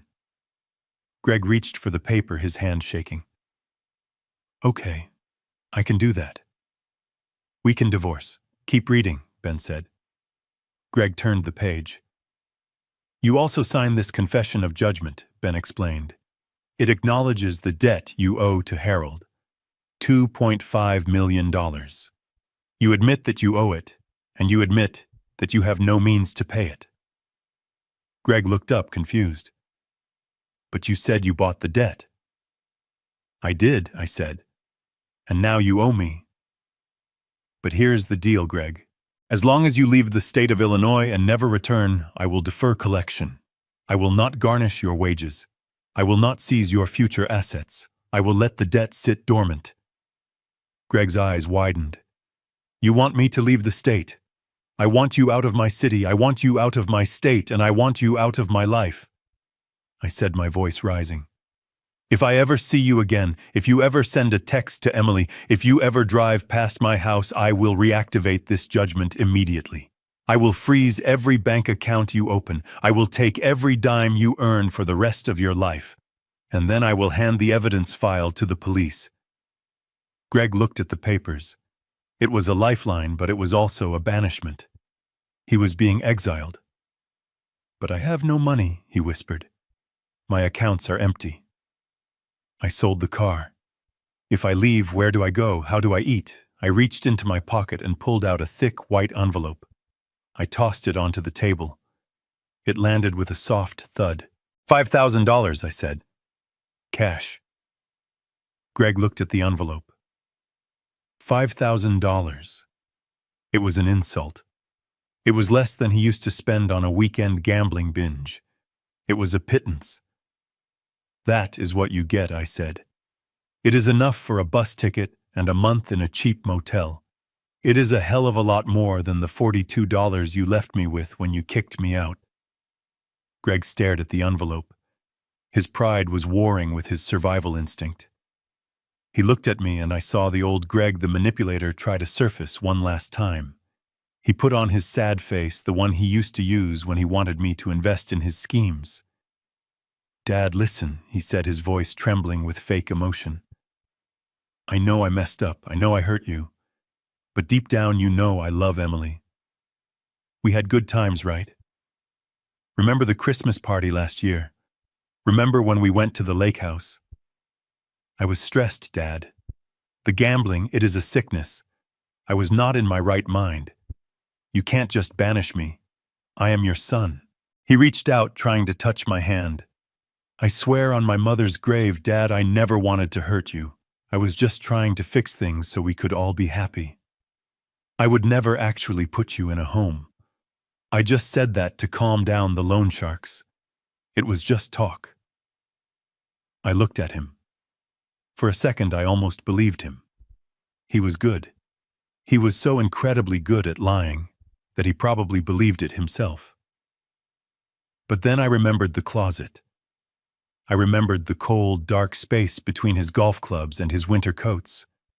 I remembered the sound of his voice laughing.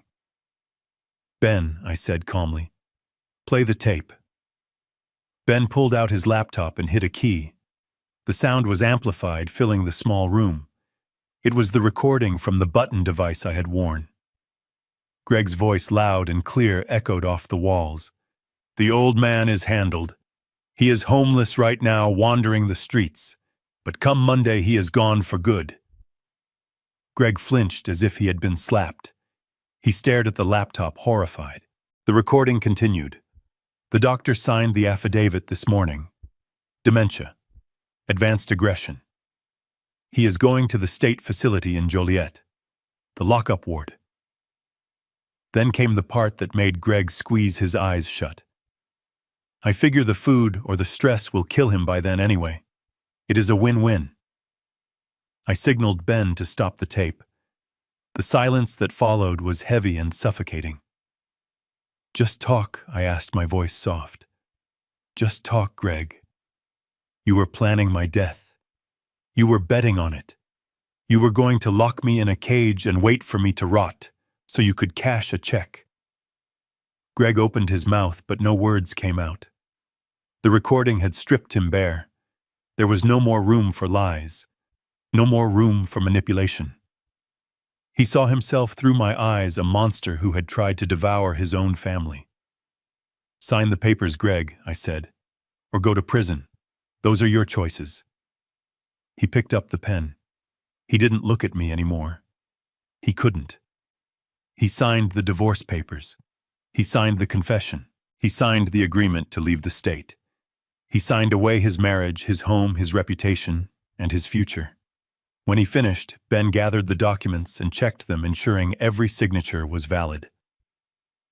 "It is done," Ben said. Greg stood up.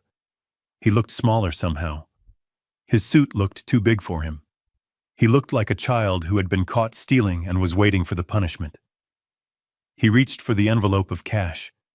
His hand hovered over it for a second, then he snatched it up and shoved it into his pocket. It was the only thing he had left. He turned to the door. "Wait," I said. Greg stopped but didn't turn around. "You are forgetting something." Ben walked to the corner of the room and picked up an object that had been sitting there unnoticed. It was my old leather suitcase, the one Greg had thrown into the slush 3 days ago.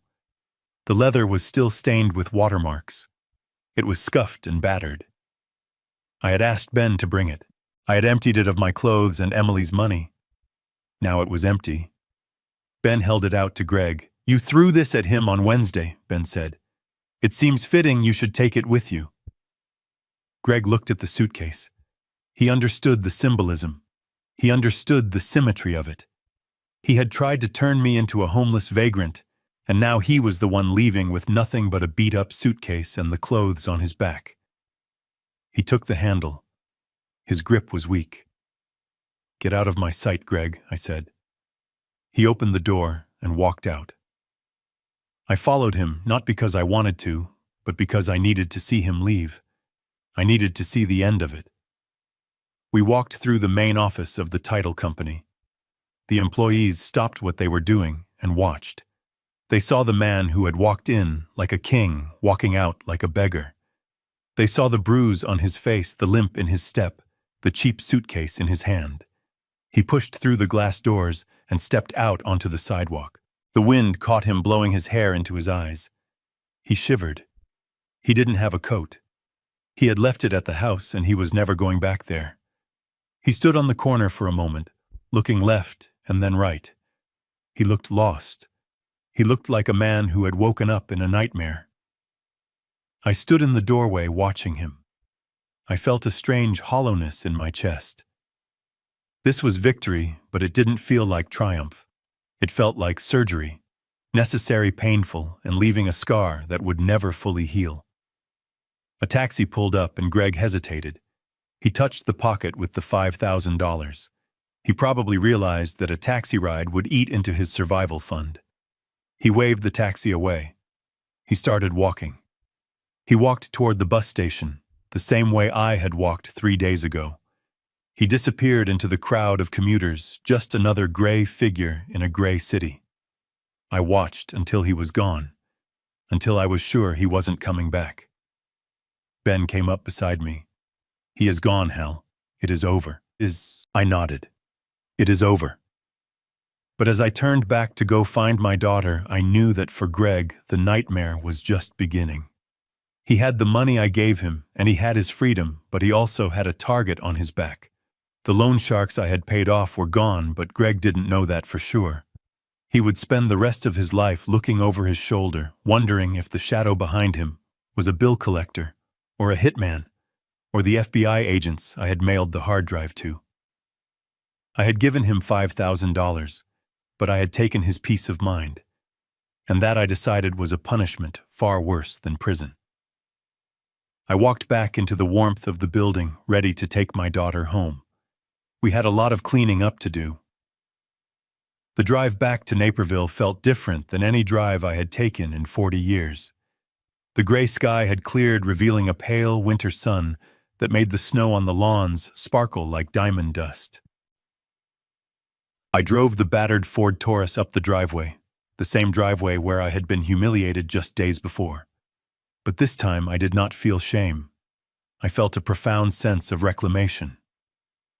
I parked the car and turned off the engine, letting the silence of the cul-de-sac wash over me. It was not the silence of abandonment anymore. It was the silence of peace. Emily was sitting in the passenger seat, clutching her purse with both hands.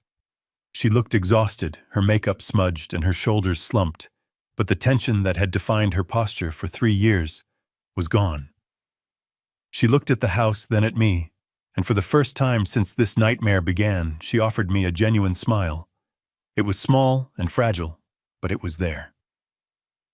We walked to the front door.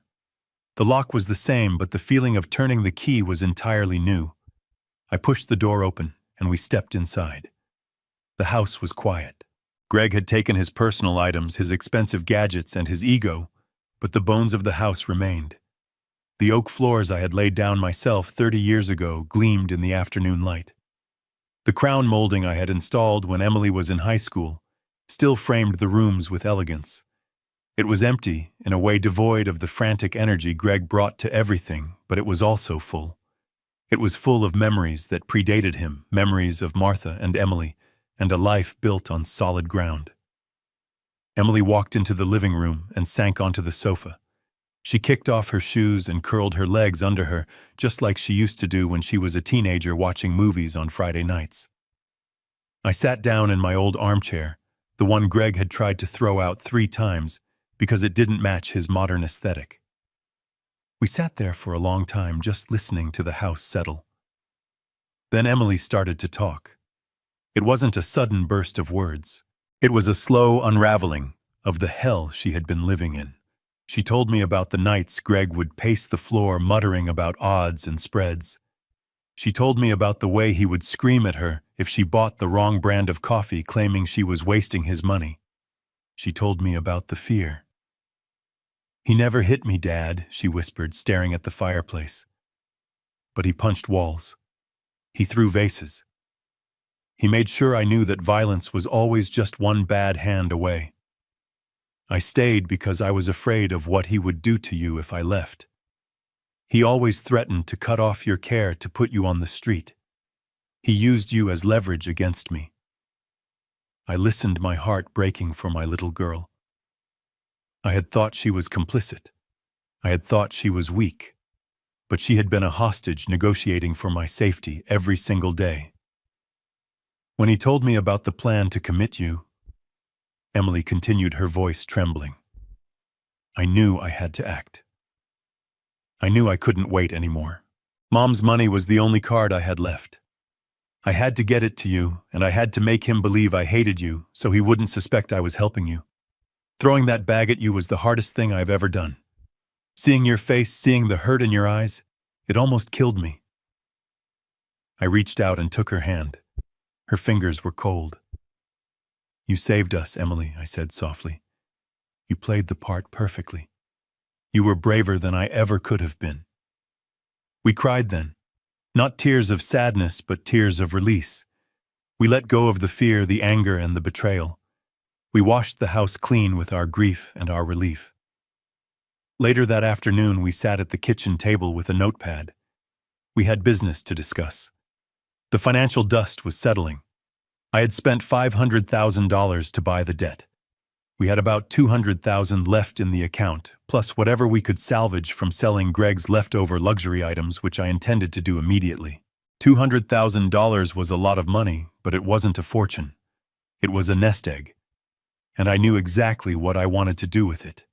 First, I said, tapping the table with a pen, "We are going to fix this place up. Not the way Greg wanted, with marble and chrome. We are going to bring it back to what it was. We need to paint over those cold gray walls. We need to plant flowers in the spring. We need to make this a home again." Emily nodded, wiping her eyes. "I want to paint the kitchen yellow. Mom always wanted a yellow kitchen." "Yellow it is," I said. "But there is something else," I continued. "I don't want to just sit on this money. This money came from Martha. It came from her foresight and her love. It saved us from a predator. I think we should use it to save others." Emily looked at me, curious. "What do you mean?" "I realized something this week," I said. I realized how easy it is for people like Greg to prey on people like me. Older folks who are trusting, who are grieving, who are maybe a little slower to catch on to technology. If I didn't have you, if I didn't have Ben, I would be in that asylum right now. I took a deep breath. I want to start a trust, a small foundation. We can call it the Martha Bennett Fund. We can use the money to help seniors who have been victims of financial fraud. We can help them pay for lawyers. We can help them keep their homes. We can give them a fighting chance. Emily smiled, and this time it reached her eyes. It was the smile of the woman she was meant to be, before Greg dimmed her light. Mom would love that, she said. She would be so proud. And I know just the man to run the legal side of it, I added.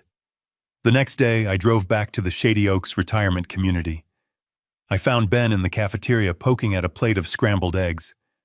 He looked bored again, the fire from our adventure fading. I sat down across from him and placed a folder on the table. "Oh, what is this?" Ben asked, eyeing the folder suspiciously. "It is a job offer," I said. Ben laughed, a dry, rasping sound. "I am retired Hal. I am 80 years old. My law license is dusty." "Dust it off," I said. "I am starting a foundation, Ben, to help people like me, people who get scammed by their families. I have the seed money, I have the mission, but I need a shark. I need someone who knows the law, who knows how to fight, and who isn't afraid to get his hands dirty." Ben looked at the folder. He opened it and read the outline I had drafted. I watched his face. I saw the boredom dissolve. I saw the purpose return to his eyes. "You can't pay me," he grumbled. "I can pay you in purpose," I said. "And I can promise you better coffee than this sludge." Ben closed the folder and tapped it with his finger. "I will need an office," he said, "and a computer that actually works, and a budget for private investigators." "You got it," I said, grinning. "Welcome to the team counselor." Driving home that evening, I felt a sense of completeness I hadn't felt in years. I had a mission. I had my friend back. And I was going home to my daughter. That night, for the first time in 3 years, we had a real dinner in the dining room. There were no caterers, no expensive wine, no pretension. Emily made a pot roast with carrots and potatoes just the way Martha used to make it. The house smelled of rosemary and thyme and warmth. We sat at the table, the same table where we had celebrated birthdays and holidays for decades. The empty chair where Greg used to sit didn't feel like a void. It felt like a space that had been cleared of a noxious weed. We ate and we talked. We didn't talk about debts or lawyers or prison sentences. We talked about the garden. We talked about painting the kitchen yellow. We talked about Ben and the new foundation. We laughed about the time Emily tried to cut her own bangs in the 3rd grade. For the first time in forever, the house wasn't a fortress of secrets. It wasn't a stage for Greg's ego. It was just a house. I looked at Emily across the table. The candlelight flickered on her face, softening the lines of stress that were already starting to fade. She looked young again. She looked free. "This is good, Dad," she said, putting her fork down. "This is really good." "It is," I agreed. I took a sip of water and looked around the room. The shadows were warm, not menacing. The silence outside was peaceful, not lonely. We had survived the storm. We had walked through the fire and come out the other side. We had lost money, we had lost years, but we had found something that Greg Pearson's could never buy, steal, or gamble away. We had found each other again. I raised my glass of water. "To Martha," I said. Emily raised her glass, tears shining in her eyes, but a smile on her lips. "To Mom." We clinked glasses. The sound rang clear and true, like a bell signaling the end of a long, dark night and the beginning of a brand new day. The nightmare was over. The healing had begun. And as I took a bite of the roast beef, perfectly cooked and seasoned with love, I knew that no matter what happened next, we were going to be just fine. We were Bennetts. We built things. And we were going to build a beautiful life from the rubble. Spring arrived in Naperville not with a whisper, but with a riot of color. The oak tree in the front yard, the one I had planted when Emily was a child, shook off the gray weight of winter and exploded into a canopy of vibrant green. The flower beds that had been buried under the snow where Greg had thrown my suitcase were now teeming with the tulips and daffodils Emily and I had planted together. I was on my knees in the dirt, trowel in hand, enjoying the feeling of the sun on my back, when a sleek black Mercedes sedan pulled up to the curb. It was not a car I recognized. For a split second, my stomach tightened. I thought maybe it was the loan sharks. Maybe the debt I bought had a tail I didn't know about. But then the driver's door opened, and a man in a pinstripe suit stepped out. He looked to be about 60 with silver hair and the bearing of someone used to giving orders. I recognized him from the photos in Greg's office. It was Arthur Sterling, the owner of the luxury brokerage firm where Greg had pretended to be a star. I stood up, wiping the dirt from my hands onto my jeans. I didn't feel the need to be intimidated anymore. I was Harold Bennett, and I stood on my own ground. "Mr. Bennett," the man said, extending a hand. "I am Arthur Sterling. I hope I am not intruding." "You are not," I said, shaking his hand firmly. "What can I do for you, Mr. Sterling?" He looked at the house, then back at me. There was a look of genuine respect in his eyes. "I wanted to come personally," he said. "I received a visit from the FBI last week. They showed me the contents of the hard drive you sent them, the forensic accounting." I nodded. "I assumed they would get to you eventually." Sterling sighed, a heavy sound of relief mixed with anger. "Your son-in-law wasn't just gambling his own money, Mr. Bennett. He was skimming from our escrow accounts. He was moving money around so fast we didn't catch it. He was robbing Peter to pay Paul, and eventually he was going to rob us all blind. If you hadn't sent that drive, if you hadn't exposed the wire fraud, he might have taken the whole firm down with him." He reached into his pocket and pulled out a card. "We are recovering what we can," Sterling said. "But I wanted to say thank you. You didn't just save yourself. You saved 50 employees who work for me. You saved their pensions. You are a man of integrity, Harold. If you ever need anything, you call me." I watched him drive away. It was a strange feeling. Greg had tried to paint me as a villain, as a burden, but in the end, the truth had washed all that away. I wasn't the villain. I was the one who stopped the bleeding. 2 weeks later, on a rainy Tuesday afternoon, Ben Stone sat at my kitchen table. The kitchen was no longer the cold, gray mausoleum Greg had insisted on. It was bright, sunny yellow, just as we promised. The smell of fresh coffee filled the air. Ben looked younger these days. The work at the Martha Bennett Foundation kept him busy.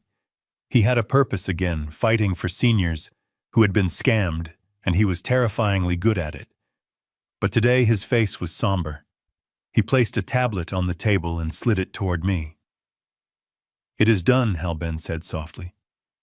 I looked at the screen. It was a mugshot. Greg Pearson's looked 10 years older than the last time I saw him. His hair was thinning, his face was gaunt, and his eyes were dead, empty things. He was wearing an orange jumpsuit that clashed horribly with his pale skin. "Where?" I asked. "Las Vegas," Ben replied. "He tried to run a credit card skimming operation out of a motel room off the Strip. Stupid. Desperate. He got caught using a cloned card to buy gas.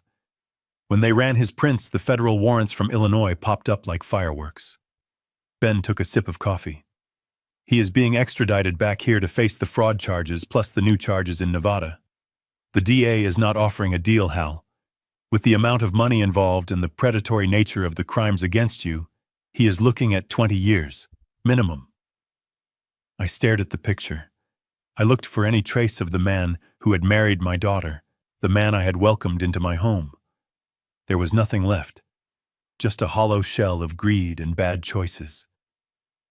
"Does Emily know?" I asked. Ben nodded. "I told her before I came here. She's okay, Hal. She said she felt relief. It is finally over. He can't hurt anyone anymore. I pushed the tablet away. Good, I said. Let justice do its work. We have other things to focus on. Ben finished his coffee and went back to the office to fight for the good guys. I stayed in the kitchen for a moment, listening to the hum of the refrigerator, the ticking of the clock, the sounds of a peaceful life. Then I stood up and walked out the side door into the garage. It was my workshop now. The smell of sawdust and oil hung in the air, comforting and familiar. But on the back wall above my workbench, there was something that didn't quite fit. It was a shadow box, a large frame protected by museum-quality glass. Inside, mounted against black velvet, was a black heavy-duty trash bag. It was torn at the side, wrinkled and ugly. It was the bag Emily had thrown at me. Most people would have thrown it away. Most people would have burned it as a memory of the worst day of their lives. But I had kept it. I had framed it. I stood there looking at it, my hand resting on the smooth wood of my workbench. People say one man's trash is another man's treasure. It is a cliché, something you say at flea markets. But standing there, I knew it was the truest thing ever written. To Greg, that bag was garbage.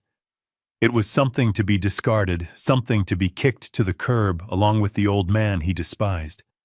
He looked at it and saw nothing because he was blind to anything that didn't glitter. But to me, that dirty, torn plastic bag contained the most valuable things in the world. It held the legacy of my wife, Martha, who had been smart enough to protect us from beyond the grave. It held the courage of my daughter, Emily, who had risked everything to save my life. And it held my freedom. That bag was my shield. It was my sword. It was the vessel that carried me through the storm. I reached out and touched the glass. Do not ever let anyone define your value, I whispered to the empty garage. Do not ever let anyone tell you that you are trash.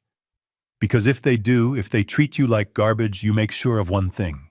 You make sure that when you leave, you take your value with you. You take your dignity. You take your strength. And you leave them with exactly what they deserve. Nothing. I turned away from the wall. The past was framed and hanging where it belonged. It was behind me. I walked out of the garage and around to the front of the house. Emily was there. She was wearing old jeans and one of my flannel shirts that was 3 sizes too big for her. Her hair was tied back in a messy bun, and she had a smear of blue paint on her cheek. She was standing by the front door, the door that Greg had slammed in my face, the door that had been a barrier. We had stripped off the old black paint Greg had chosen. The wood beneath was bare and ready. "Ready, Dad?" she asked, holding up a can of paint. I smiled. Ready. We had chosen the color together. It wasn't black. It wasn't gray. It was a deep, vibrant red. A color of life. A color of warmth. A color that said, "Welcome home." I dipped my brush into the can. Emily did the same. Side by side, father and daughter, we began to paint. We covered the scars of the past with fresh, bright color. We reclaimed our entrance. We reclaimed our home. The sun was setting, casting long, golden shadows across the lawn. The snow was gone. The winter was over. And as I watched the red paint cover the wood, I knew that we were going to be all right. We were the Bennetts. We had walked through the fire, and we had come out the other side not as ash, but as gold. I looked at Emily. She caught my eye and smiled, a real, genuine smile that reached her eyes. "I love you, Dad," she said. "I love you too, honey," I said, painting a long, smooth stroke. We kept working until the door was finished, shining like a beacon in the twilight. We stood back and admired our work. It wasn't perfect.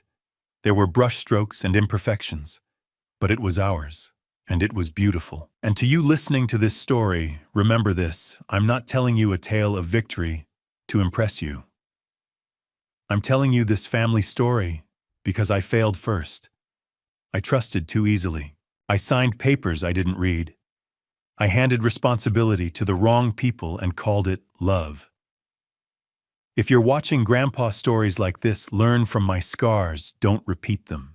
Guard your dignity, protect your name, and never give blind authority over your life. I look back now and see how God was warning me long before the fall, through my wife's quiet wisdom, through my daughter's courage, through the moments I ignored because I was tired or grieving. God didn't abandon me in the cold. He used the cold to wake me up.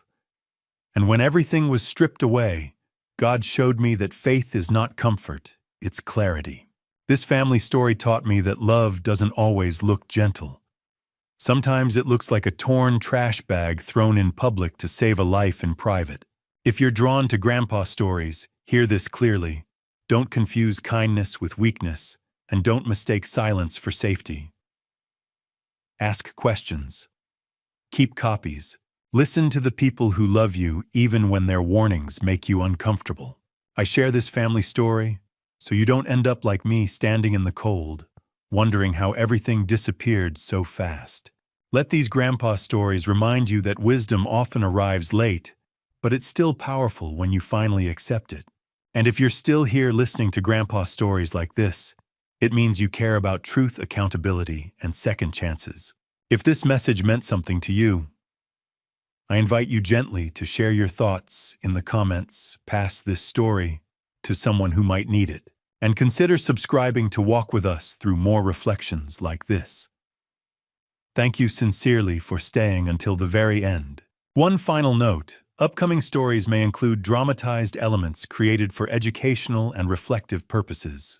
If that style isn't right for you, feel free to step away and choose content that better fits your needs.